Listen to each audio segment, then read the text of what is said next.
There once was a man named Gold Roger who was king of the pirates. He had fame, power, and wealth beyond your wildest dreams. Before they hung him from the gallows, these were the final words he said. Our perspective is yours for the taking, but you'll have to join us first. We left everything we debated at the Yonkō Table.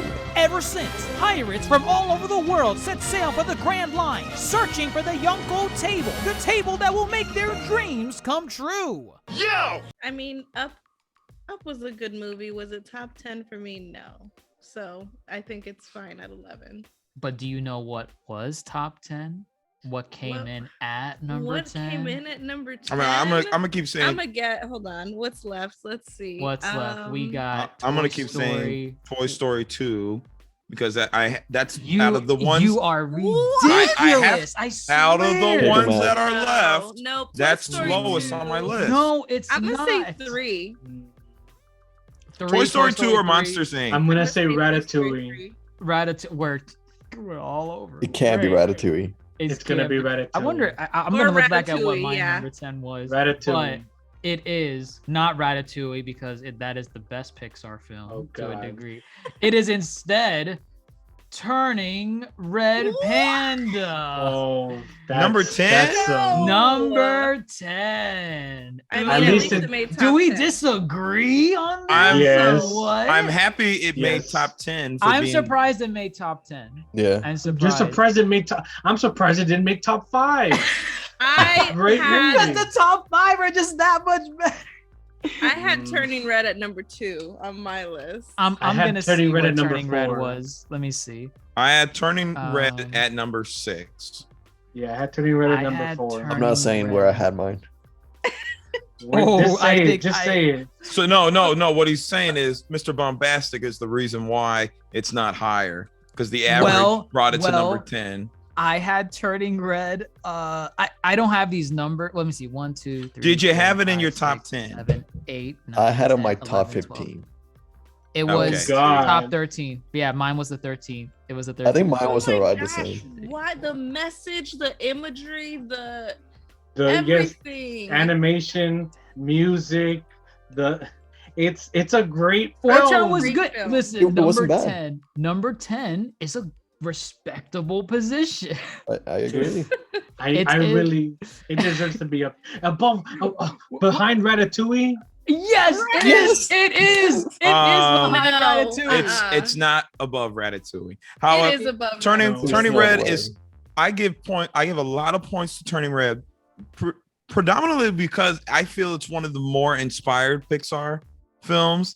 They definitely, animation wise, it is like it's different. They're like Anime chibi. inspired. Oh yeah, Yeah. they're anime inspired. They're like chibi, but also it still does the Pixar thing with it, tries to go past the ceiling. The fur is great. The like the eyes when they sparkle and do like the anime bits. It's great. The Four Town Nice. music bit. The I like Four Town. music Town is music. great. The Fort Town music is probably some of the best boy band music in media. I never met nobody like you. Come on, like It's a Robert. It's Oh, a bop. And then at the climax of the movie, he's like crying when he hits the high note. Oh Yeah. my Yeah, God. you see the Best teardrop. part of the Yes. movie. I like it. It's good. Why Great. this movie for me is better than Brave, and I'm directly comparing it to Brave because kind of The just at the comparison. core. Yeah. Red hair. This movie, hair, yeah. well, one, behind the scenes, the team is all women. It's all women. There's not a man in sight. Not production, not direction, Not even writing. animation. Like I mean, there's probably men in the animation team. like but I'm the talking writing, about the lead. writing portions. Oh, No, there's no men in the writing. involved in No, this that's what movie. I mean. Like Put in it the lower. writing. Put it lower.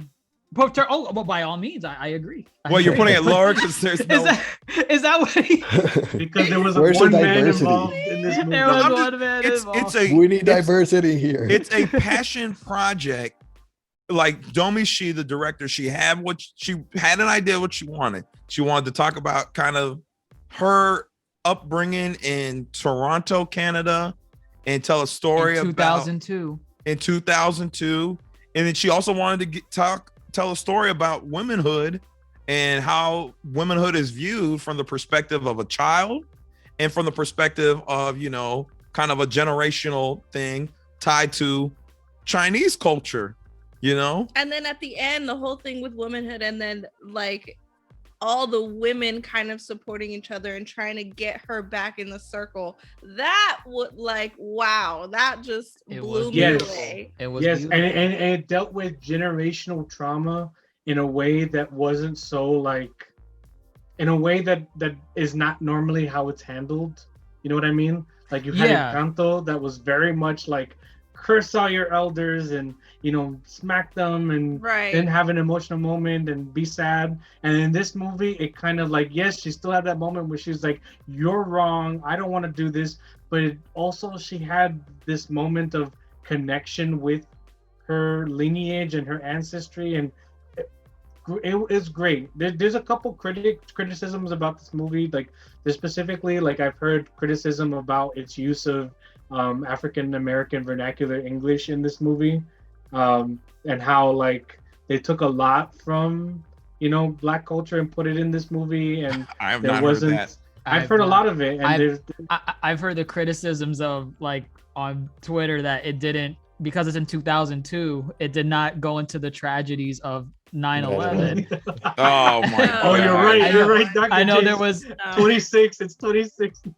It's just the worst Pixar movie. That's what it had. But down to like the little things, the little Tamagotchi, like stuff like that they threw in the film. Like it was just great. It's a passion project. They nailed everything we talked about, and then Dr. Jace, don't you dare put it back up there. It didn't reference 2001 tragedies. Who cares? It's in Canada. But 9/11 is an American event. I do not believe the sincerity of this movie anymore. Did you say because It's people are silly. People are silly. So if anyone doesn't, for all the listeners, we're not being serious, but there's a lot of people, a lot of Sigma males out there Giga that chats. couldn't connect with a little girl in a movie, so they had to find ways to justify them being misogynistic. It's a movie about periods. Yeah, it is. Yeah, it is. Yes. Yeah. Those The panda's red. She's red. Yeah. Yeah, Red panda. it's very on the nose, but it's a great movie. Great movie. It is. I definitely will watch it again. We And just also, watched it I've watched yesterday. it like 7 times. Oh no! it passed the kid test. Like like here's the kid test.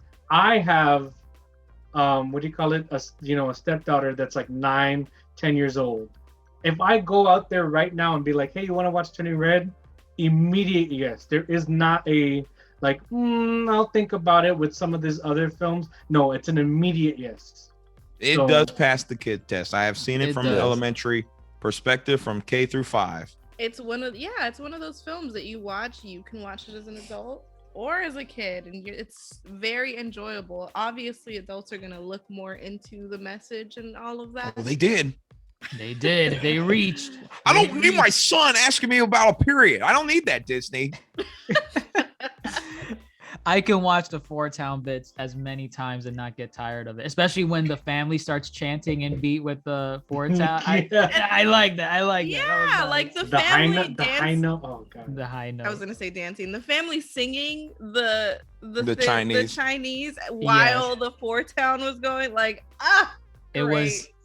It's fantastic. I agree. It belongs. I could see it being in the conversation of top 10, top 5 even. I could see it. Mm-hmm. I put it at number 4. It definitely deserves it. After much debacle in my life, it was at number 1, but then I put it at number 6. That's a big jump. Again, that's respectable. I feel like a lot of the top 10 is like back and forth. It is. Like I had up at number 1, and now it's not even in my top 10 anymore. Mm-hmm. Yeah. So I feel like the agree. top 10, maybe even. Yeah, I'll say about top 10. It's like about all around the same like ranking. Like if we were doing like a tier list, we'll be around the same tier. I agree. At number 9, Monsters Inc. Finding Nemo. No way. Finding Nemo. No way. it's Goodness, Monsters, Inc. yeah, we're gonna swing at each Wall-E. other. What? It could be Wall-E. It could be Wall-E. I think Wally's fantastic. Ratatouille is or fantastic. Wall-E. But No. It's Ratatouille Out of or Finding all- Nemo. Of these, this is ridiculous. Toy Story 3. Wow. It is Damn, I Toy had it Story as 3. my number. I had it as my number 3. Number 9. That is absolute insanity. Actually, Toy it's not. Story 3 was not in my. Maybe top I was five. wrong for putting Toy Story 3 higher Oh. than Toy Story 2. Toy Story Um, 3 had the payoff of being a timepiece where if you watch the original movies as kids, this movie, Toy Story 3, in a way grew up with you. Yes. It literally grew up with you. So, because we were all around the same age that when this movie came out, we were all like close to college bound, relatively, like maybe a year or two off. It was fantastic. I connected with some of these toys because I was like, oh my God, do I need to go give my Woody and Buzz a hug? Because I don't play with them anymore. like- I remember I gave Seth Gaffney my Yu-Gi-Oh card deck, and I said, "Take them. I can't do this anymore." And your Yu-Gi-Oh cards were screaming, crying because you gave them away. Oh, they said. Goodbye, partner. How do you say goodbye in Japanese? They say Oh, I have no idea. sayonara. Sayonara, Ethan-san. Grandmaster. Oh my God. Maybe I need to rewatch Toy Story 3, but it was, I don't know. It's one of those films that I'm like, I don't remember everything that happened. So I rewatched it yesterday, and I found it more enjoyable than Toy Story 1 and 2. Like I was okay. There's a lot of humor in this film. The opening There is. sequence, I was like cracking up because it's like, oh no, the orphans, and then you just see the all the trolls. play sequence. Yes, I thought that was fantastic, and like again, it just builds on the already good structure that Toy Story already had. I think it's a good placement because honestly, I can't sit here and say that I don't flip-flop the Toy Stories all the time in my top 10. Our list 'Cause might be sometimes- completely different tomorrow. In all Yeah. honesty. But that just shows that because they're all well-made films. This is why I say that they're the best trilogy. They're all well-made films. They're all top-tier films. They all can stand. You can watch them on their own. You don't have to watch Right. like Fellowship and then Twin Towers to understand Twin Towers. You know. Right. You Twin can watch- Towers. Twin Towers are the real thing. Oh God. Nino, that's it. It's going back down to number 6. Turning red. Don't do that. Oh God. For me, my only gripe with Toy Story 3, and I was alluding to it a little bit with Toy Story 4, is kind of Buzz. I am not a fan how they run out of ideas for Buzz, because in Toy Story 2, Buzz gets trapped by the other Buzz. And then in Toy Story 3, he's reprogrammed twice in the film. And it's for a good chunk of the film. And yeah, at the heart of it, the Toy Story franchise is more or less Woody's story. And I feel, but Toy Story 1 would make you believe it's a doutragony with Buzz and Woody as the doutragonists. And I just feel the Toy Story films as the franchise as a whole do better by Woody than they do by Woody and Buzz. And I would say that's my biggest thing. This is where I disagree just on Buzz's the way Buzz is presented in Toy Story 3. He's supposed, at least from how I see it, he's supposed to represent how the rest of the toys are feeling. Because up until Toy Story 3, you were led to assume those were Andy's two favorite toys, Buzz and Woody. In Toy Story 3, Andy made the clear distinction of which toy reigned supreme over the other one, because he had the choice of bringing whatever he wanted with him to college, and he chose Woody over Buzz. He had the option between the two.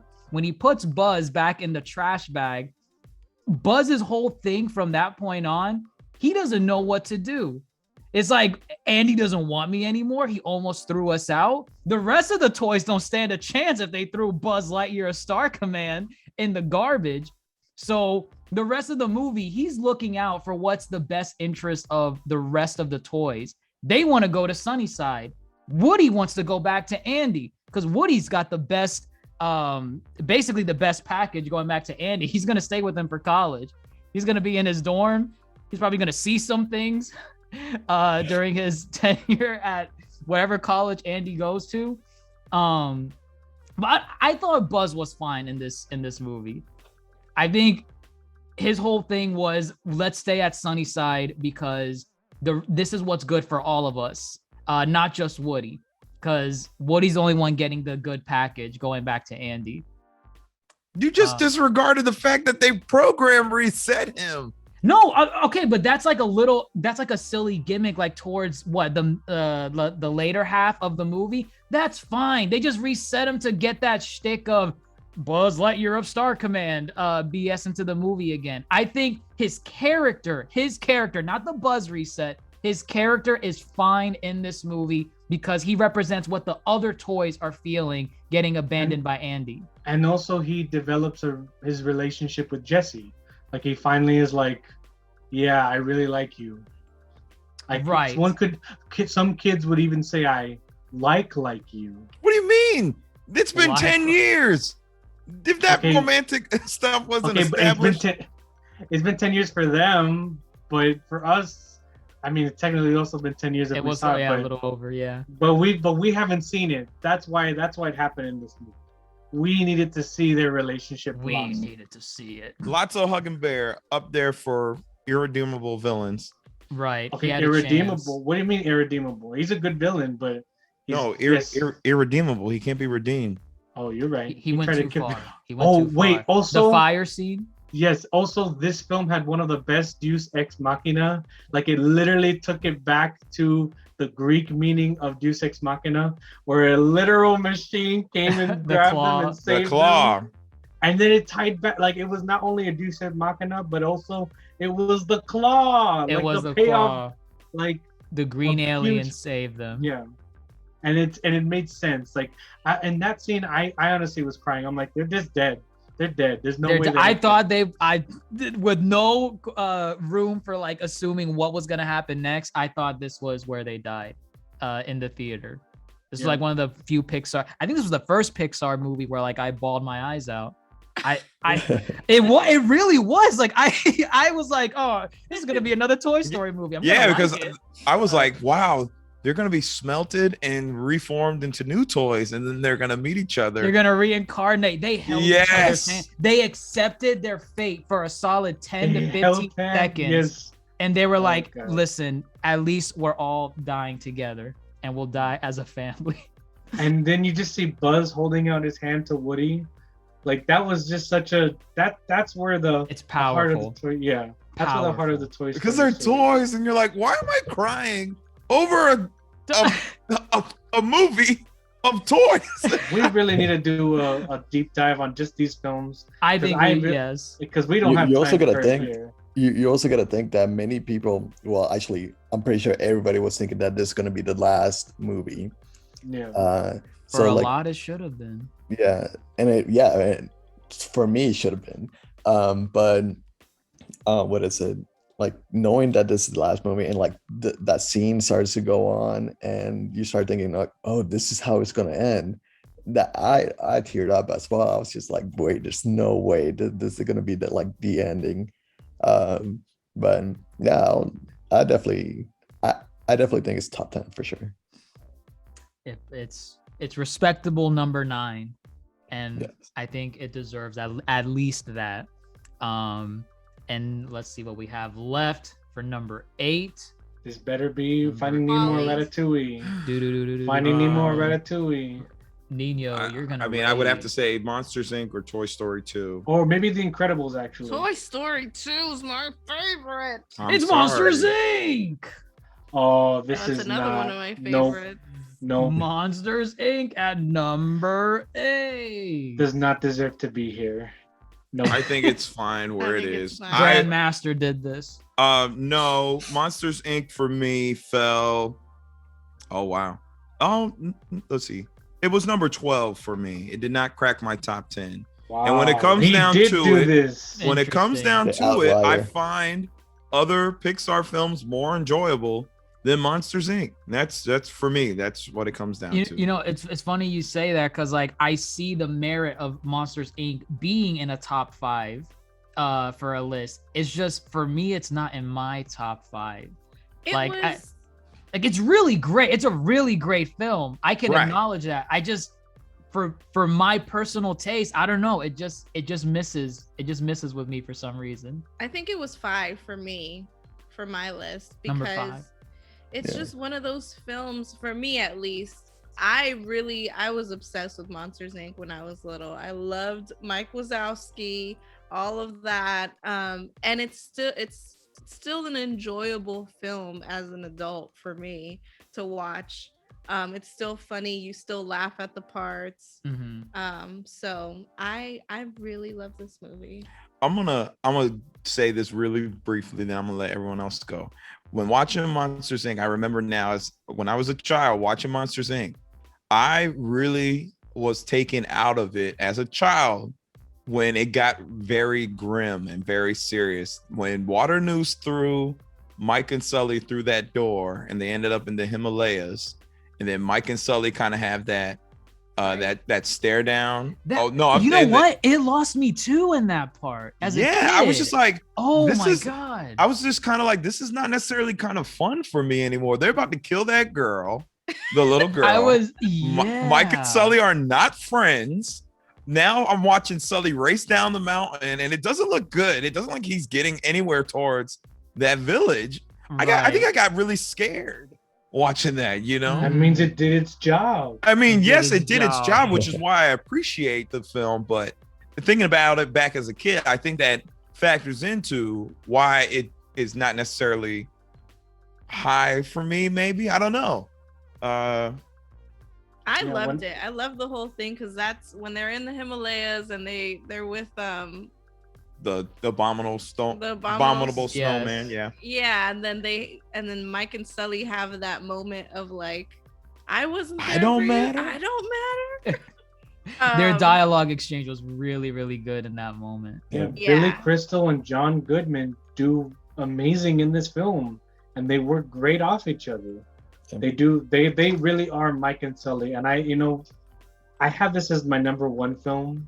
So on going back and rewatching this, I didn't expect a lot going in. I was like, oh, maybe it's probably going to be a number 8 film, and it's a very tight movie. It does what it needs to do. On a filmmaking perspective, the filmmaking is probably the best that Pixar has gotten, and it's just really good. It's really creative. The monster designs are very inventive. They're iconic. Like Mhm. Mike and Sully are iconic. And I think that when I went back into this film and then I realized that there is so much more to this film, and then the critiques on capitalism and reusable energy and making sure that we're not destroying other people just to have our way of life, I think that's really important. It's a really important film. It is. No, I agree. I Yeah, definitely. they had a agree. really good duo. Like I think the duo of Mike and Sully actually for me was the best duo in any Pixar film.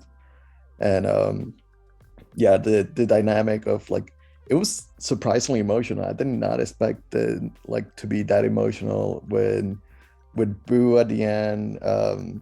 Whenever they actually went back to Boo, and he like she said like, oh Kitty, you're back.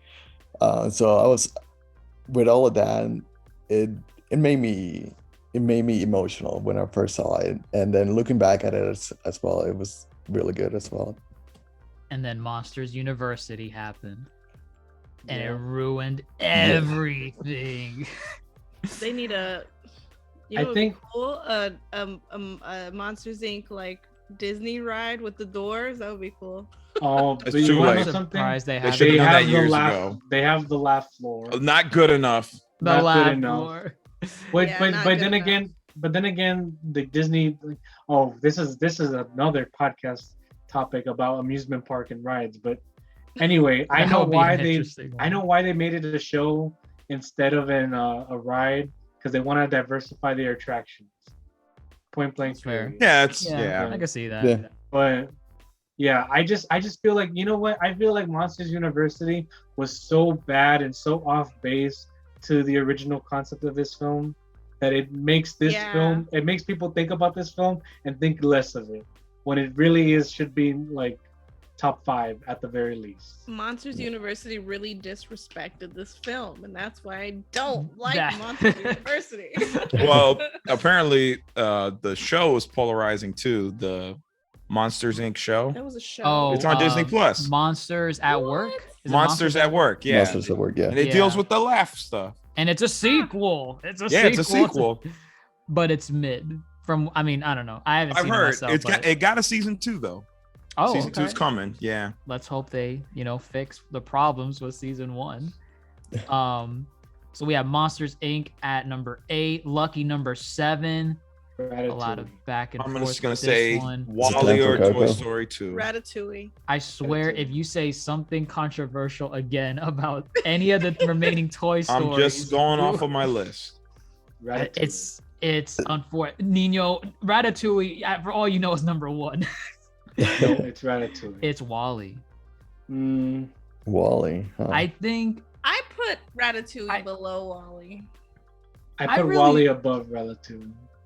I liked Wally more a second time. I mean, not a second time, but like watching it more recently for this episode.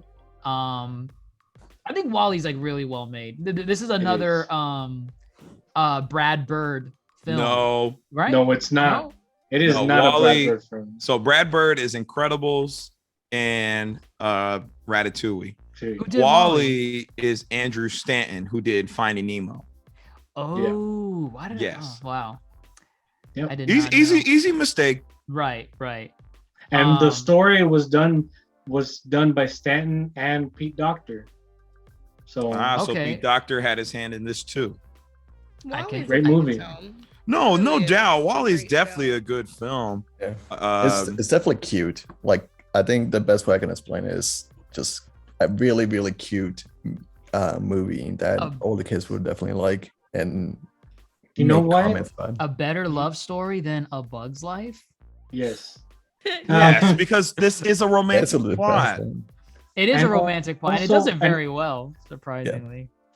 And you know, Bombastic, you say that it's cute for kids, but you know, a lot of kids don't like Wally because there's not a lot of talking. There was a Yeah. lot of talk when it came out. They were like, there's no Mhm. talking, there's not a lot of talking in this movie. So a lot of kids kind of checked out of it, when I think that Wally is probably one of the better films because it accomplishes so much without a lot of talking. It's a very Right. visual film, Yeah. which is great, which is great, which is what, you know, people strive for. And you just really root for Wally because he's a very likable character. I will They- say I agree. I think that Wally's more of an adult movie than a kids movie. I can see that. I can see that as I- well. I enjoyed it as a kid. I really liked it, but I enjoyed it even more like as an Yeah. adult. I think they do a lot of visual storytelling successfully in the first portion of the movie because you don't get a lot of actual dialogue until he gets onto the spaceship Mhm. with the other humans. The first 30 minutes to 40 minutes, it's just a post-apocalyptic world, and you see Mhm. Wally and a cockroach going around and just living their life. I think that was great. And I could see as kids, you know, because they don't have that talking, Mhm. they're just not grasped by the movie as well as a Toy Story 1 or a Toy Story 2. Yeah, I appreciate it more as an adult, like what Captain Falcon said. Yeah, I agree in the same sense because I do remember watching as a kid and thinking it's all right. It's not. It's pretty good. It's like I say, it was pretty cute, but this is one of the only movies where I saw it again as recently, and I'm like, wait, this is way better than I actually thought as a kid. Mhm. I want us to, well, I mean, I'm just going to put it in perspective. We were not necessarily kids when Wall-E came out. Wall-E came out in 2008. We were on our way to ninth grade. Yeah. I was in middle school. I'm sorry. But we're all past the, like 10. We're mark. in the double digits. Barely. What I'm saying is, Harold. it's really easy to call Wall-E a kids movie, but you can also, it's really easy to say too that kids are not grasping onto Wall-E. But I just like to look. If Pixar is directed at kids, but they're not necessarily kid movies. They're animated movies, which of course that's always going to catch a child's eye first. But with that said, there are kids out there who can enjoy Wall-E, no doubt. But it's like you kind of got to put like blinders on them because there isn't any dialogue. So it's very easy to not pay attention to Wall-E at all. Mm-hmm. But with that said, kids can watch Wall-E and definitely enjoy it in the first act of the movie without many dialogue. Again, I think 3 words are said in the beginning. I mean, in the first part from the characters: Wall-E, Eve, and Directive. I think. Yeah, when I made my nephew watch Wall-E, it was the same made thing. him watch it. I made him sit watch down it. and sit down. I made him watch Wall-E, and it was essentially what you were saying. It was hard for him to pay attention in the beginning where there's no talking, but then once his favorite character was the cleaning robot. Mo. I liked him. He was silly. Yeah. Wall-E gets a lot of good points, and actually, thematically too, there's some heavy adult themes in Wall-E.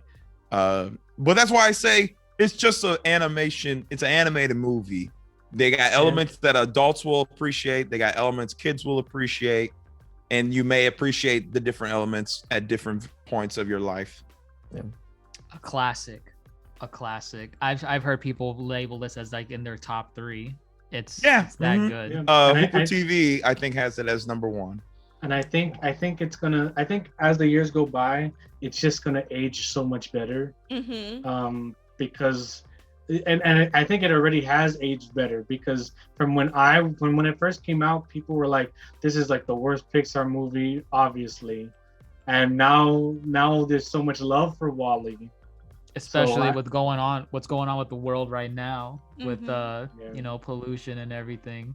I feel like it's definitely going to age like wine for sure as time goes on. Respectable number 7. Ratatouille. I'm willing to. Oh no, this is was number 7. Number 6. I will fight anyone that put this here. Toy Story 2. Or please. It's probably Toy Story 2 or Ratatouille. Whoever ranked this movie, it is Toy Story 1.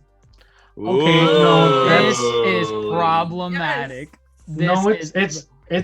I don't think it's problematic. Again, the Toy Stories I feel like are very interchangeable throughout this list.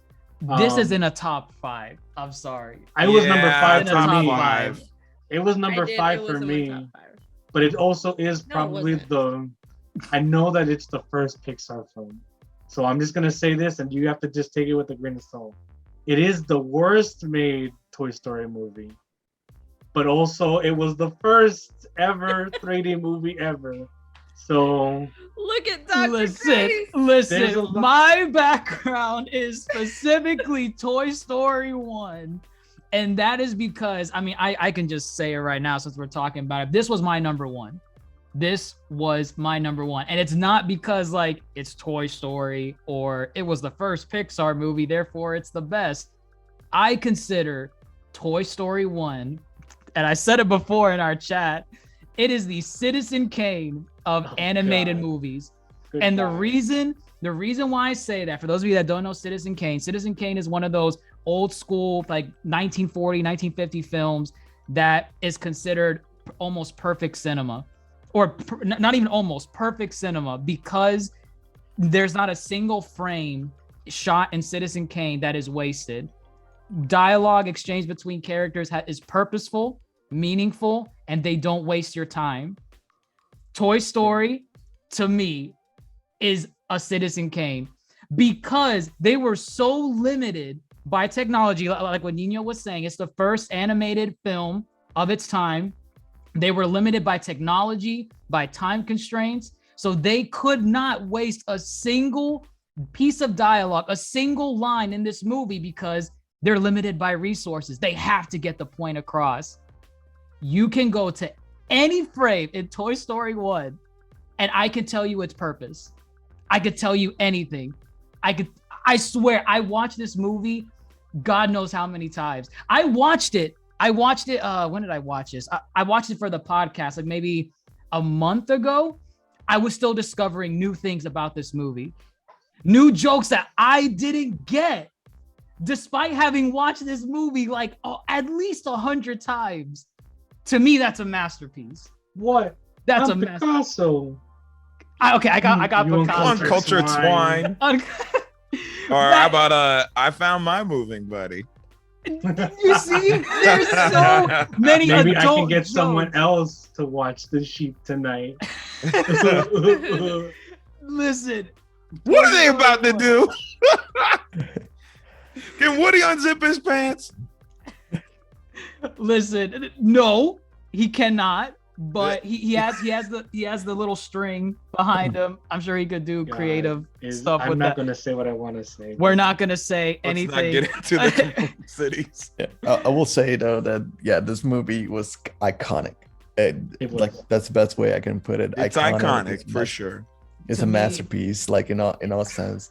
And like I remember watching this the first time, and almost every single time I look at my toys, and I kind of just like go out of my room, and I kind of try to surprise them, try to see if I can actually just like see them moving around.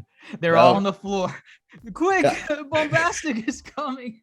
And I mean, it's not that everybody can relate to that, but like I know a lot of kids that, well, back then when I used to talk to them, and I remember talking about toys and things like that, and like I asked them if they thought that whenever you would go out of your room, they would just do whatever they want, and a lot of kids would actually say yes.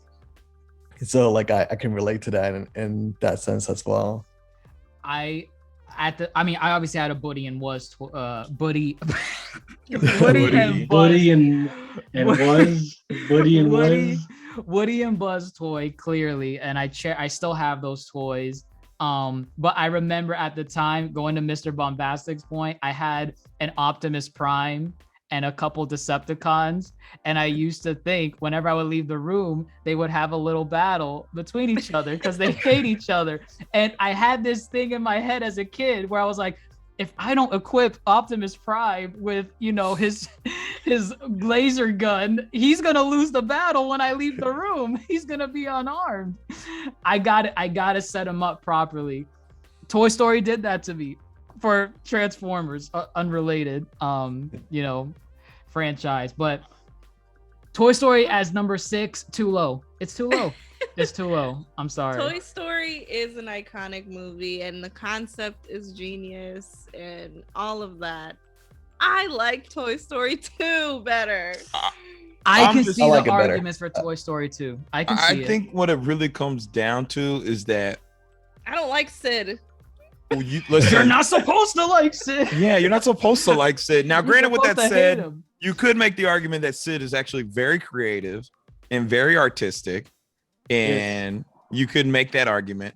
But what I think it really comes down to is that there is no rest of Pixar without Toy Story. Toy Story was just kind of next level storytelling. Right. They really, came up with an idea that I'm sure many people thought of, but they're like, let's bring it to light. But also too, they also said, let's push what it means to be an animated movie, and we have computers, we have technology. Why are we not, really pushing this? Right. And there's a whole documentary on Pixar that's really good. And what for this movie's background, or It's obviously Toy Story plays a big part in The it, shift but to it's like 3D animation? it's everything. It's Okay. how Pixar started, where that A113 classroom. yes, Yeah. referenced in every But- film. So that's why it is pivotal in the history of Pixar, but it is not Pixar's best. However, it is Pixar's mascot. It is Pixar's mascot. It's not Pixar's best. It really isn't. Like I think there have been movies that have came after it that are just better movies. But Woody's a jerk.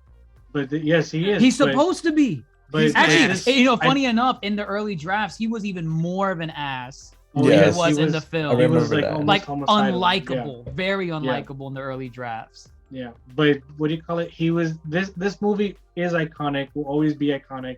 I also feel like it gets a bunch of points for that because it was the first. No one can ever take it away from that. And it really focused on character storytelling.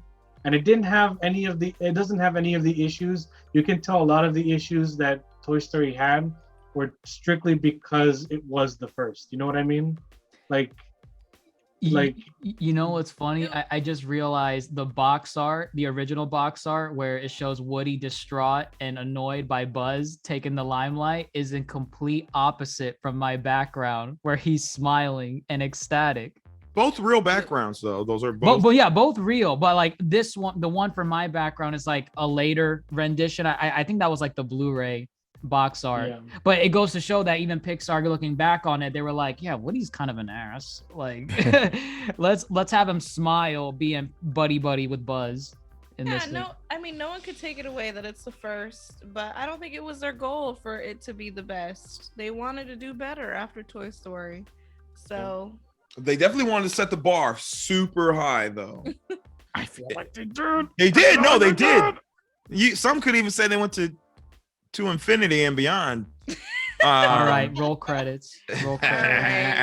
There we go. They had the best Buzz in there too, I believe. The best rendition correct. of Buzz. That is the best characterization of Buzz, with Toy Story 2 a close second. Yes. At least I'm it's in the top Mrs. six. Nesbit's now. Oh, genius. You see the thing? You see the hat? I'm sorry, I didn't know what came Years over. at the academy waiting.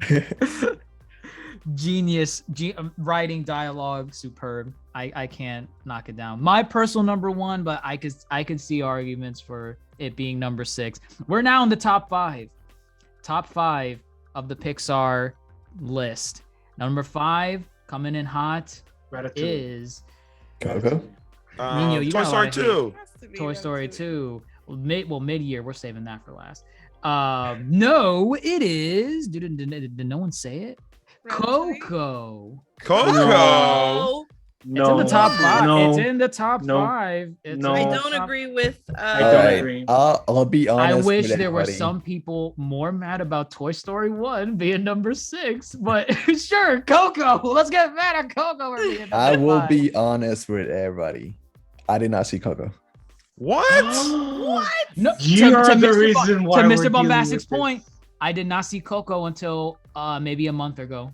For the You're first time. crazy. For the first time. And I was not That's spoiled. I was blasphemous. surprisingly, I was never spoiled by the plot twist of Bull. No, I I don't was believe not. it. I was not. I had no idea it was coming.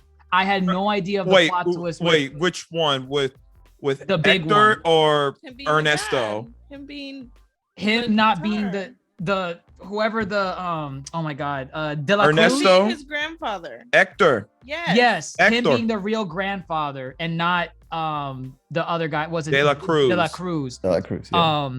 I didn't see it coming. I was never spoiled by that thing, and I guess because I always avoided Coco whenever I saw it, because I was like, oh, I didn't see that movie yet. I'm not paying attention to that. God. Coco's my number 2. I Yeah. forgot where I put. I think Coco's Coco number was. I think it was 3 for me. Coco is in It my was- top 5. yeah. I think. Or maybe it was number 6. Number 2 for me. Yeah, Coco's a good movie, It's a Coco's great fantastic. movie. and it's a movie that I put on, and it just hits home, even though it's Very emotional. based on Mexican culture, but there's a lot of overlap between Latin American cultures and Caribbean cultures, and just seeing that the grandma, Mama or great grandma, Mama Coco, Oh you- my god. and Beautiful. it's really hard to not see my family in his family. It's very hard. So it hit home. The songs are great. It used music actually to tell its story, and It did. it's just a great movie. Like I feel like it has two climaxes almost. Like it has the first climax of trying to get him to Right. like to the real world, and then it has the second climax of, oh god, I'm getting chills, of trying to get there before Mama Coco passes away and forgets her father, and then he has to sing to her. Come on. Oh It's my beautiful. Number gosh. two. It's Number beautiful. two. Bawled two. my eyes out. I bawled my eyes out first time watching this movie because, like Nino said, it's hard to not see my family, and how they tackled the issues within the family too. How like Hector did this thing and then they like banished him from the family. That happens in like real life, where you don't talk to a person and you kind of believe what younger generations or the older generation tells you, but then you Right. find out what the real story is, you know, like it's how they tackled that issue too. It was just a great film. It I gotta was. see it now. I can't Oh, believe you still haven't seen it. it? This Oh is my No, I god. still haven't baffling. seen it. You had time. I think it was this one, and I remember there was one that I did not see. I do not remember which one though. Was it Lightyear? No, I think it was a Good Dinosaur. Oh, the Good Dinosaur. Good I Dinosaur. can you understand the skip. Good Dinosaur, You but could skip it. Coco, man, Coco was on Netflix at a time. It's I on don't Disney think- Plus. It's on Disney Plus. It now. is.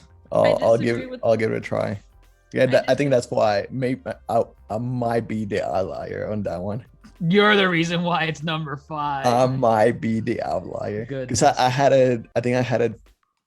The only thing I do remember was like some of the music videos, because they had some music videos like on the side that I did Mhm. watch, and I was kind of like basing on out of that, and I heard some reviews as well. That boy. was like one of the better Disney films, so I was just like, okay, so it must be pretty good, but I still haven't seen it. It's so I can't- phenomenal. It's I've heard- phenomenal. Right. I heard a lot of great things about it before watching it for years since it came out, and I feel like it matched the praise that Did it you got. cry? I kinda went- Yeah, did you cry? did, yes, clearly. It was a well-told story and very emotional. With Mama Coco and him learning about who his actual grandfather was, and then the race to go back to the living so that Mama Coco doesn't forget about the actual Hector. grandfather, Hector. That was great. No, that was really fantastic. I was like, wow, I really missed the train on Coco. Of all the films, I missed Soul and The Good Dinosaur when they came out. And I was like, okay, yeah. Which is fine. That's fine. You didn't miss Coco much. was a travesty to miss. Respectable top 5. I know it's in a lot of people's top 5, but the question is, what is better than Coco? Apparently, 'Cause we got- I do not agree with Ratatouille being better than Coco. Yeah, no, I had Coco higher than Ratatouille, but Ratatouille used to be at a time my number 1. No. Interesting. I think I had Because Ratatouille now, number 2, if I remember correctly. Ratatouille is number 4. Which I now I've been kind of like not I don't want to say enlightened, but there are some things that I didn't realize that I didn't necessarily didn't like about Ratatouille, and Nino can attest to this, but he pointed out that there are like 3 montages in the movie, There are 3 montages Yes. of Ratatouille. which I never thought this would be a hindrance to the movie, but in comparison to other films, I'm like, wow, 3 is kind of excessive. Yes. And but it kind in of the just sense, oh wait, go ahead. well, it just takes away from, you could have smaller kind of character moments, like character interactions, and it just kind of speeds up the process. But really, Ratatouille did not have an end goal in sight. You know, Anton Ego came out of left field. He's name dropped in the beginning of the film, but you never thought he was going to be present by the end of the film. And so the montages kind of speed up to Anton Ego. Then it's like, you know, this is what we're working towards now. But then it's, I'm mad that it's so high up. I understand that everybody is like, oh, the thing I want to say I can't say on this podcast. They all kind of, you know, get around in a circle and like just like fawn over that.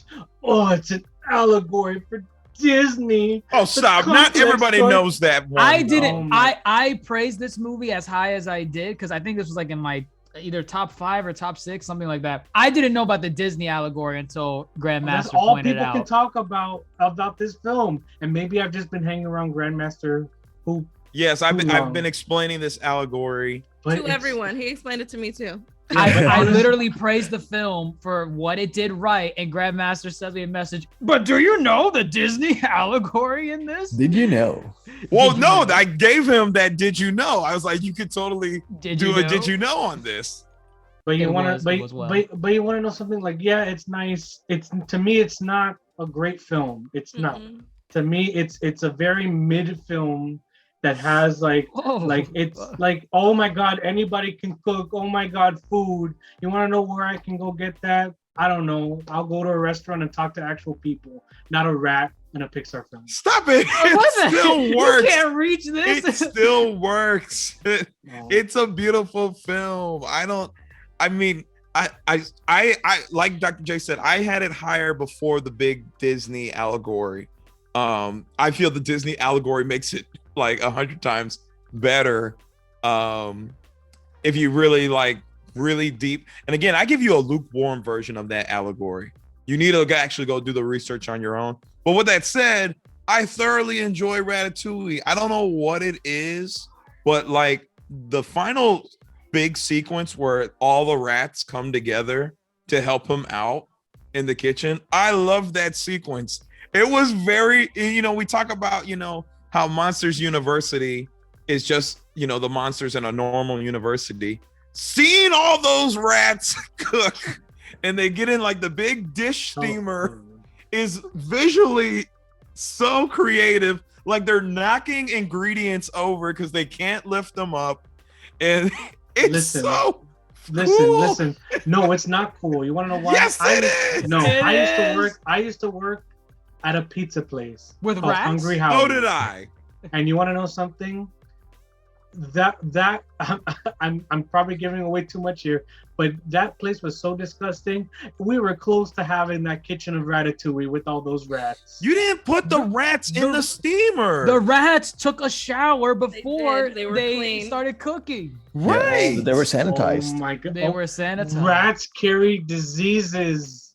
But not when they wash their hands. Not when they take a bath with soap. So wait, are you mad at the film because them rats should have been cooking? I'm mad at the film because it's mid and no one wants to be brave enough to admit it. I agree with me. I think it's very mid too. Yeah, there we go. I think it's mid. Like, and this is why, because it didn't move me. Ratatouille didn't move me. It was just kind of a cute little film, but did it move me like Coco did? Did it move me like Turning Red did? No. Okay, those came out after Ratatouille. But it's still, when I watch it today, it doesn't move me. It does not. Have you had actual Ratatouille? Okay, how does it move you? I make Ratatouille now. Okay. That's how it moves, Grandmaster. It told me anyone can cook. Anyone can cook. Does not matter where you came from. Right. Does not matter. It's definitely relatable as well because it gives you that sense of feeling that like once you start making food, you start relating to like whenever your mom used to make food and like that feeling as a kid as well. And so that I got so attached to it because of that reason. And not only that, it shows that you cannot inherit greatness just because of your bloodline or social class, because Linguini sucked ass at cooking. But who was his father? The great Gusteau. And he was terrible at it. But you get this rat, a creature you naturally think is just disgusting, which it is. It carries disease, like Nino said. And look, he wants to be a chef. I enjoyed it more as a kid than now. I enjoyed it equally as a kid and equally now. Mine's the opposite. I liked it as a kid. I liked it so much more as an adult, which is funny because like we're all over the place with that. Some of us hate it more than we were kids. Some of us are the same, and some of us like it better now. I went in and watched it as an adult, like going in thinking I was gonna love it when I was a kid, and then I was like, that's cute, I guess. Again, rats are not that appealing, but if you actually go down the line, there are many movies that focus on mice, rats, and other vermin as the main characters. An American Tale. Exactly. We're actually talking about a better movie than Ratatouille. Enough. Yeah, no cats in America. That's stupid. What? Oh, you know what? No, that's a rabbit hole. Rabbit hole. A rabbit hole.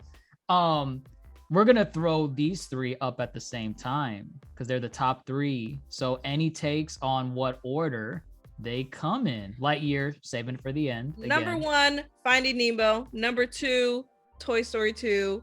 Number Okay. 3, The Incredibles. Finding Nemo's my number 1. So No Finding way Nemo, that it's okay. number 1. and I would put Incredibles over Toy Story 2. I would put Interesting. Toy Story 2 top, Incredibles, then Finding Nemo. Interesting. Very interesting takes. I mean, these are the top three. I mean, this is what we look at when we go for a Pixar movie. This is what we're trying to find and going to see it. So coming in at number 3 first is Incredible. Mission Incroyable. Incroyable. That line right there is one of the funniest lines in the whole freaking movie. Number 3 is Mission Incroyable. So number 1, Number 1. it's Nemo. There's no way Toy Story 2 Toy Story is 2 number is 1. really good. Toy Story 2 is not. No, there's number no one. way. No, it's Toy Story 2. It's Nemo. It's Because I Nemo. ranked, I tanked Finding Nemo's ranking. There's He no way it got purposely number did one. it. He It's purposely did You it. son of a gun. I personally think Toy Story 2, but I'm pretty sure it's Nemo. Toy Story 2 is not better than Nemo. Toy Story 2 is at number 2. Beautiful. Damn, That's how the did order I Finding said. Meaning, Boom. Finding Nemo, according to the Yonkō podcast, That was my number 1. is Pixar's magnum opus. It is their Wow, best that- film ever. That is made. not. That is not. I'm not. Ever, Nino, ever. No way. By No us. way. By us. By us. I had Toy Story. I tried to negotiate. I had Toy Story 1 as number 1, but to be fair, Finding Nemo was my number 2. It was my Finding number Nemo. 2. Damn. Finding Nemo was my number 1. Finding Nemo was my 1. I did not- I had a 2, but I also had Incredibles. That's number 1. I And had it then at Toy number Story 2, 9. That's 3. I had it Finding Okay. Nemo at number 9 and Toy Story 2 at number 7. And I don't even think the Incredibles. Where did the Incredibles fall? Where did I? Yeah, let me see where I put Incredibles was my number 4. The Incredibles was number 8. So I think it's 7, like- 8, and I 9. think I had it around 9, Nino's spot for me. too, because I was expecting Incredibles to be in my top 3, but when I watched it again, I just enjoyed some of the other Pixar films a lot more. And Yeah. not to knock down Incredibles, but I don't know, it just did not hit the same way. Oh goodness, I'm gonna Incredibles say is this really too. low. There's a point when watching Incredibles, and especially probably as a kid, that you are kind of taken out of it because it is a real world sense at times, Mhm. like when Right. Bob, Infidelity, yeah. when Bob and what's her real name, Helen, Marat, are is it- arguing. That Oh, argument Helen. was intense, talking about packing up and relocating again because Bob can't help but be a super. That argument was intense. Yes, the infidelity thing, Pull yourself together. That was great. right? But like and at times it is somewhat kind of dark, Incredibles, and as a kid watching it, you can be taken out of it, but of course they bring you back in with the lighter moments. Like Mr. Incredible, he was like, "Oh, Crusher, it'll be easy, like breaking a toothpick." Great line Jesus, man! delivery. Like, He just lost his family. He thinks he lost his family. right, That's true. right. They try to. Helen put it perfectly. This is why this film is really good. She's like, "This ain't your Saturday morning cartoons. Oh, They will yes. shoot you to kill you." Like, I like that conversation that she Yeah. had with the kids. it breaks that wall because it makes it like not kid-like in that sense. That it's like, all right, there's real world problems going on, like thinking of adultery or like actually dying, and like it broke that barrier, at least for me, because when I first watched it I was like, wait, this is a kids movie, like, and they're actually like putting all of these things out as well. Like, that's why I say you gotta stop putting them in this thing called a kids movie. It's animated, because this man Brad Bird was not making a kids movie. You saw a list of supers that said terminated. They're dead. They're dead. You know what's? It says that clearly in the movie. I didn't get that as a kid. I just thought they were terminated beaten. I thought they were just beaten. They're like, oh yeah, we beat you up, and no, I got it when you saw gazer beam, the bodies, right? Yeah. I was like, this is morbid, but he's killing them. Yeah, I think Incredibles is a great movie. I just revisiting it, like, I think it's top 10 worthy, but I just don't enjoy it as much as I did then. Right. I actually, yeah, mine is kind of the same with Nino's. I feel like I enjoyed it more back then compared to now, and maybe it's because I just seen it so many times, but then again, I've seen Toy Story so many times, it has not aged a day for me. But look where it is. It's 6. It deserves to be high. I agree, it deserves to be higher. But Incredibles is a fantastic movie, and again, it's kind of what Grandmaster was saying, that family dynamic is what holds it together, because literally all the best scenes that he's mentioning tie into family in some way. Bob was gonna snap that girl's back and it was all because he thought he lost his family. One of the great character moments, the conversation with Helen and the kids, literally telling them these villains will kill you. Like, you need to, this is not Wile E. Coyote with an Acme dynamite and he's gonna slip on a banana peel when he throws it at you. They will get every opportunity to try and snuff you out. Yeah, that scene when that one scene when Helen and the kids are in the plane, and like you can feel the fear, like whenever Helen's like, Mayday, Mayday, Mayday, we're crashing first, down. Like, and that scene's really good too, because at first, she's like, Mayday, abort, abort, abort, and then she's so desperate, she's like, there are kids aboard, and then it clicks for Mr. Incredible. Yeah, and then she flips and she's in full mom mode and she like grabs them, like, she's like, we're fucking dead unless I do something, because Violet. Violet, put a barrier. But that's I'm trying. That's why it's so good, because how do you tell Violet not to use her powers and life. Practice using her powers, and then you want her to stop 2 heat-seeking missiles? Like, that's crazy. Around the entire plane. Oh my gosh. Yeah. Great. That's why I had a number 1. Movie. It's so good. It has a lot of intense scenes. Incredibles, I feel like Incredibles for a lot of people are people's number 1. I've seen it discussed before. That was my number 1 for sure. People will say, and I love when people say this, Incredibles is the best Fantastic Four movie. Yeah, you want to know why? It doesn't have Human Torch in the main plot. No, it's because they're basically the same powers of the Fantastic Four. Oh, yeah, it doesn't have. Guess. And you know how the Fantastic Four is Marvel's first family, and yet they have yet to make a successful. Go ahead. Go ahead. No, go ahead. No, you were in the middle of something. No, I was just saying they haven't made. There hasn't been across the board a good Fantastic Four movie. Oh, okay. I liked Fan-4-Stick. Stop. Shut up. Outside of You've Got a Friend in Me from Toy Story, I think this was Pixar's best original soundtrack. Yeah. Giacchino. It's very 60s inspired. And it's like so good. It is so good. He nails it. And that's why they brought him back a bunch. I don't blame them. You see iconic music. And guess what? And I guarantee you would like every other project he's done. He did Ratatouille. Oh wow! Look at that. Another great one. He did Up. Which Up is iconic for that Up has the opening. music, right? Yeah. Those are the top ones that come to mind. But so Giacchino, he's great. Not surprised. Incredibles, great movie. Toy Story 2 at number 2. Is that a respectable No. position? I Yes. I wouldn't. It's not. Oh, it's not number 2. It's no. yeah. It's not in my top 10, but I can understand. It's definitely in my top 10. It is in but- my top 10. I don't know where you're coming off. It's saying at not number in my 12 top for 10. me, and it's because I thought Toy Story 3 and the first Toy Story were superior films. With that said, I am open to the argument that Toy Story 2 is superior to Toy Story 1 and Toy Story 3 because it builds off of Toy Story 1. Fantastic. It does. It really does. And then how it introduces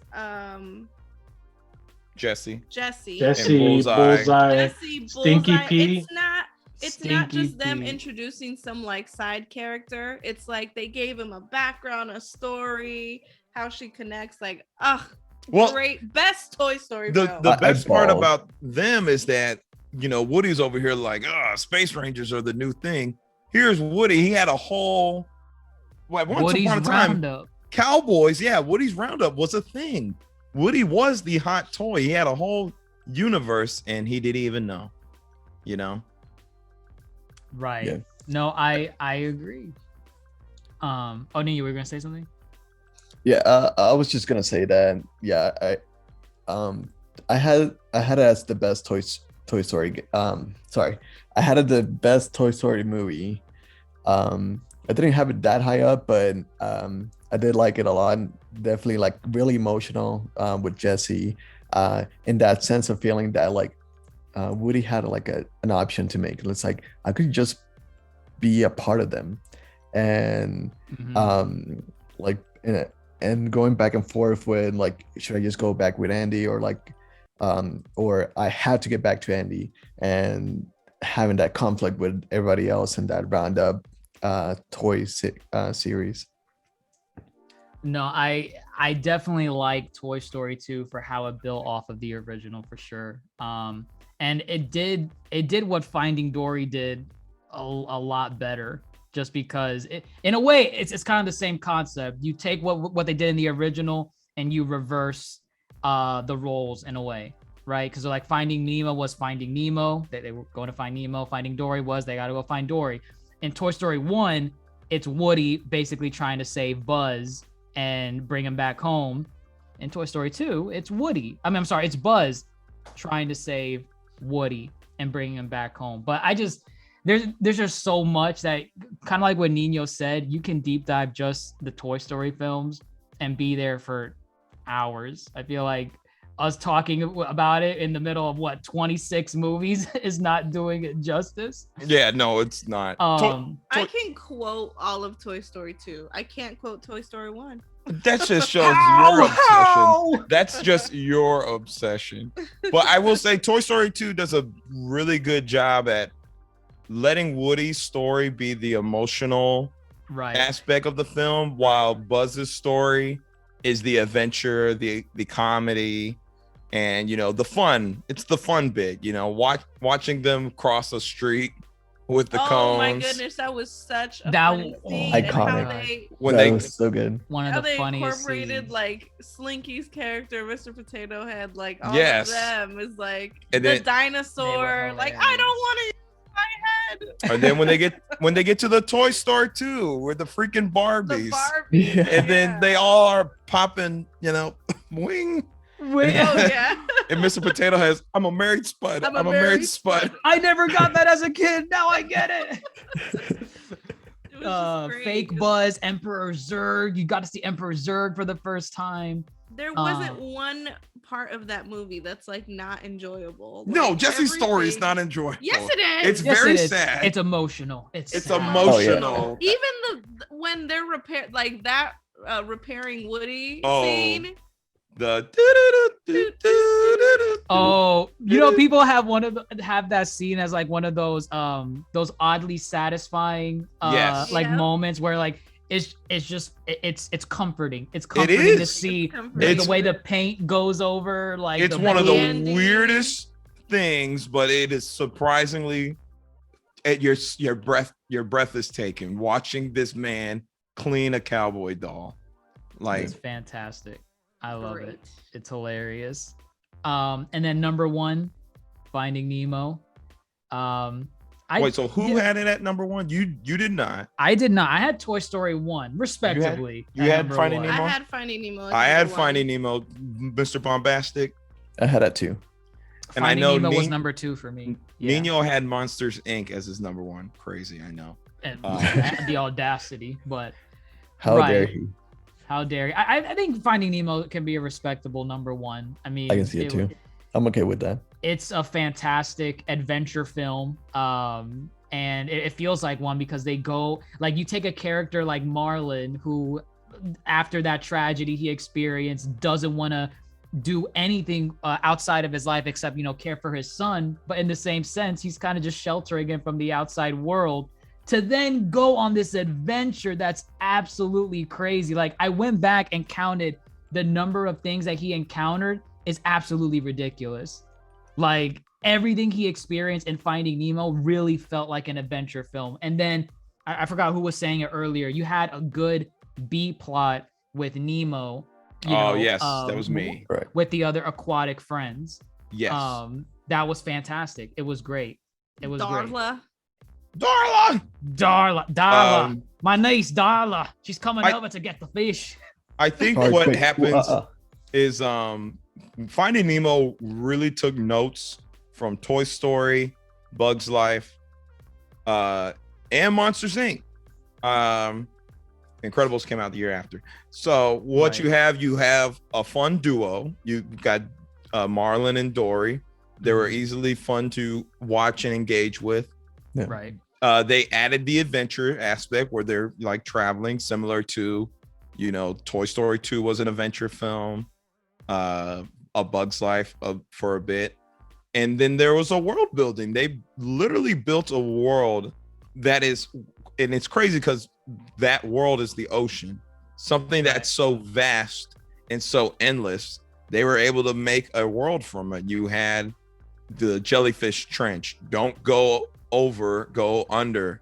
You had the East Australian current, and then you watch these animals spread the word of Marlin and Dory, and it makes sense that Like a word got legend. back to Nemo, and it was just it gelled so well. It's really cool.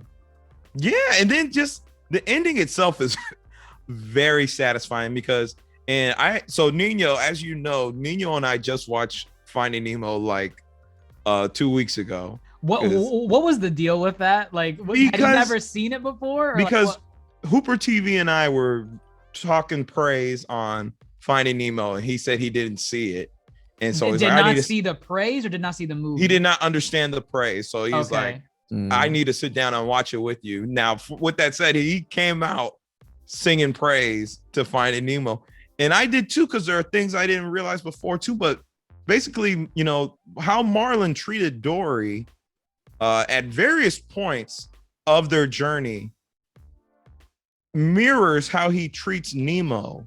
Very. And it's not He just even, Dory. He even drops the line where he's yelling at her. Yes, He's you like, can't do these this, things, Nemo." Nemo. Right. And so Yeah. it's like, if you didn't get it from the rest of the movie, you better have got it from that He point. says the name. He Yeah, says it.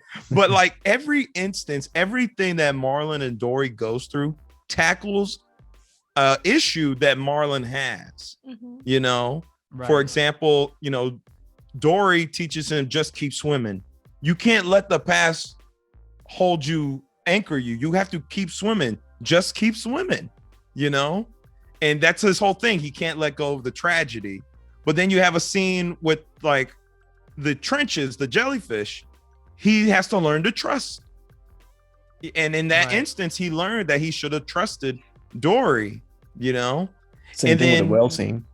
Yeah, same thing with the whale. Okay, so with the whale thing, The so that whale. one's really good too, because Dory's like, I can do this. I can speak whale. Mm. Marlin really restrains Nemo because he has that fin. He's like, you can't do these things. Your fin is not, good. And so he learns that, you know, just because you have somewhat of a disability or something that would normally hinder you, that doesn't mean you're incapable of regular and everyday things. And it's even more beautiful because Gil and Crush are other father figures in this story who do not do what Marlin does. They let their children, or in Gil's perspective, he lets Nemo prove himself, you know? It's so good. You even have that scene with I don't remember if it was Gil that happened to Gil or if it was another baby turtle, but it was when they were riding the current. Yes, and one of them falls out of the current and Marlin freaks out. He's like, oh my God, he just fell out of the current. And then Crush is like, dude, just watch, man. And on its own, the turtle comes back into the current with the rest of the turtles. And then he says, he's like, you know, when they know, you know, it's like when they're ready, you kind of have to be ready, you know?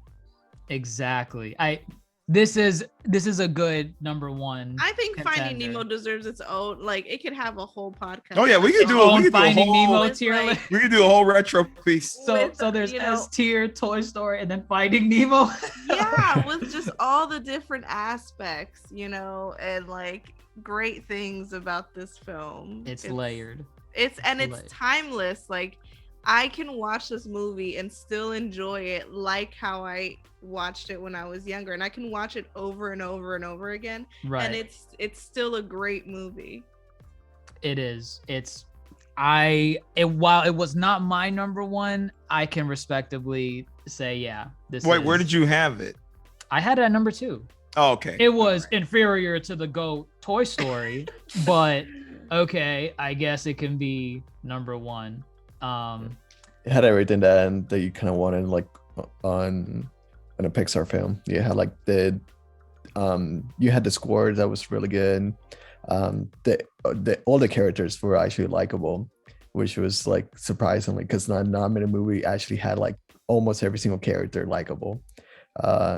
And like really good plot, really good A plot, B plot, and the ending was amazing too. So it brought everything together. It had the whole package. A masterpiece, many would say. Real quick, we got one little straggler down here at the bottom. We got Lightyear. We're gonna just keep this very brief. Nino probably could have helped a little bit with this too, because he has a disdain for Lightyear. Wait, Bombastic, you have not seen Lightyear? I have not seen it yet. Okay. So I guess Captain Falcon, did you see Lightyear? Yes, I did. Yes. Okay. I get, where would you put Lightyear? Like, you know, let me gauge the room, just because we didn't put this in our tier list because a lot of people still have not seen Lightyear in our Yonkō group, so we would decide to talk about it. I would put it right there with Finding Dory. Finding Dory. So which, like, would you rank Finding Dory better than Lightyear? Yes, I would rank it better than Lightyear.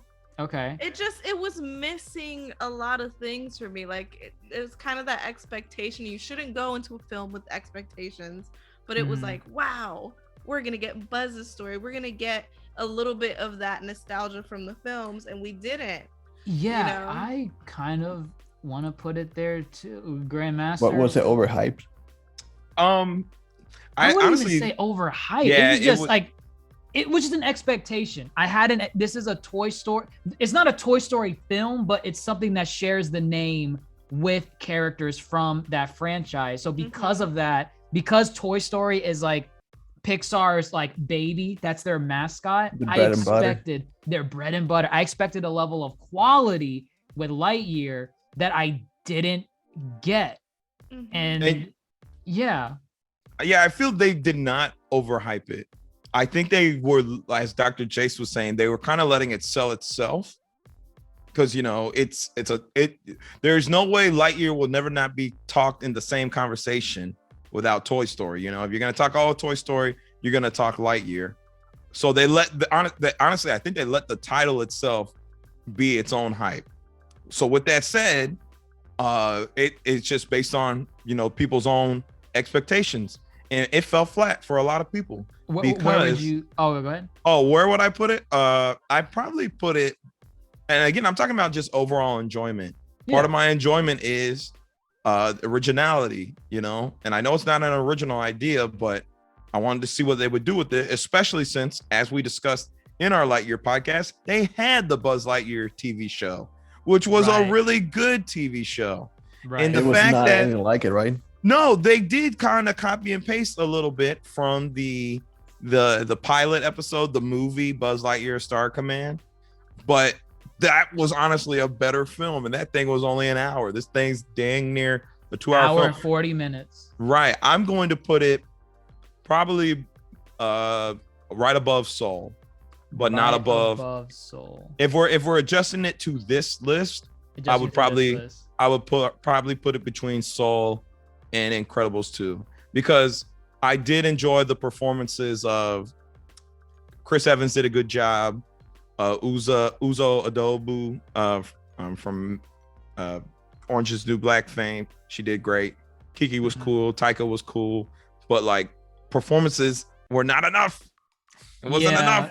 It wasn't. I think I'm in agreement with where it's placed right now. It's ranked number 20. So basically, Soul, the Cars franchise, Good Dinosaur, and Monsters University got knocked down 1. And Toy Story's at number 20.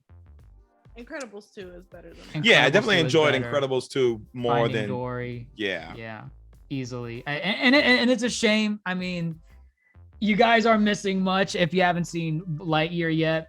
I would still say go watch it, just to, I don't know, just say that you watched it. There's really nothing. I can't recommend it. You just want to check box it. I've seen all the Pixar movies. I was so excited, and I was so disappointed walking out of that theater.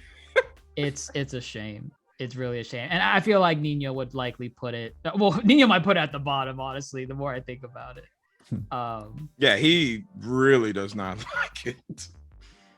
Oh goodness. Well, I will say I mostly agree with this tier list.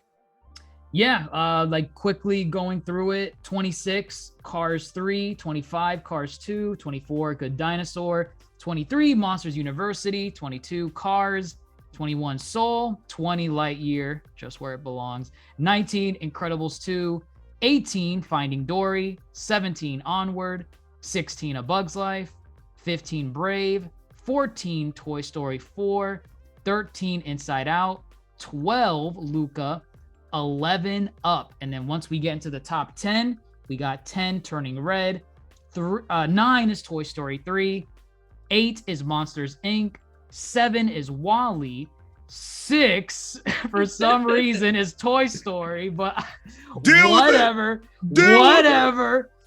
In the top 5, when we break the top 5, 5 is Coco, 4 is Ratatouille, even though that gets Nino upset. And in the top 3, considered Pixar's best, is Incredibles at number 3, Toy Story 2 at number 2, and number 1, Finding Nemo, the best, apparently, Pixar film ever made.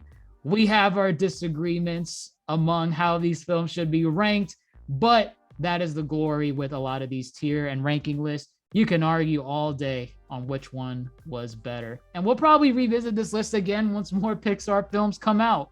I don't even know what's coming out. It's the Elements one. That's this year. The No, that's not this year. I think it's gonna be next year. That's the one with the fire and the water. Correct. People. Okay. Piggybacking off of Avatar for sure. But that looks nice. I mean, conceptually. Give me a voice cast. Pixar does pretty good with a voice cast. I'll base it off of that. Eddie Murphy? No. Okay. Interesting. And there is that other movie about, is it the two brothers? The two African American characters that we've only seen concept art of. They're like looking out in the distance, and it's like some purple haze. No, I think you're thinking of Strange World. Is that what it is? That's a Disney film. No. Oh, is it? Okay, maybe I am mixing it up. Where they're looking at like weird creatures in the background too. I don't even know if it's weird creatures. It's just it's another movie from what I can remember that's going to have another black lead as the role. I only know. I think I only know of the Element one. I have to do my research. I might be mixing it up with a Disney animation. I think you're thinking of film. Strange World. Is it Strange World? Okay. Yeah, that has a trailer. You can actually go look at that trailer. I need to look at that. It's a brief little thing, but yeah. Okay. Well, that's all we have for Pixar in terms of looking to the future. And yeah, any final words on the tier list or the ranking list? I'm satisfied. I'm satisfied. I'm satisfied minus Ratatouille. Mine. You just don't like rats. Why are rats in the kitchen? There's a rat in the kitchen. Linguini. Mr. Incroyable. Oh man, Bon Voyage was in Ratatouille, so that's already a W on its part. Oh, we didn't mention Syndrome, but great villain. Great villain. Yeah, great villain. Frozone. Hello. Frozone, great support. Great supporting cast. Again, we can deep dive each of these films individually if we wanted to. There's a lot to talk about. But there you have it, folks. There is our Pixar ranking list. This has been going on for the better part of 3 hours. But that's what happens when you got to talk about 26 Pixar films. It's going to happen no matter what. So let us know what you all think on your own personal ranking list for Pixar. Do you have Toy Story 1 as your number 1 as the correct choice? Let us know. Or do you have these other movies placed in different areas? Let us know what you think. If you want to join the discourse, join our Discord through our Patreon, link to that in the description below. And let us know what you think overall of the ranking list on Apple Podcasts, YouTube, Spotify, Instagram, Twitter, at the Yonkō Table. And to see where we visually rank everything, check out at Dr. Jace Attorney on YouTube. But with that, everyone, that's a wrap for Pixar Rank List. I'm your Yonkō host, Dr. Jace Attorney, fellow Yonkō, Grandmaster Hoop, and Supernova's bombastic Captain Falcon and Nino. Signing off and take care.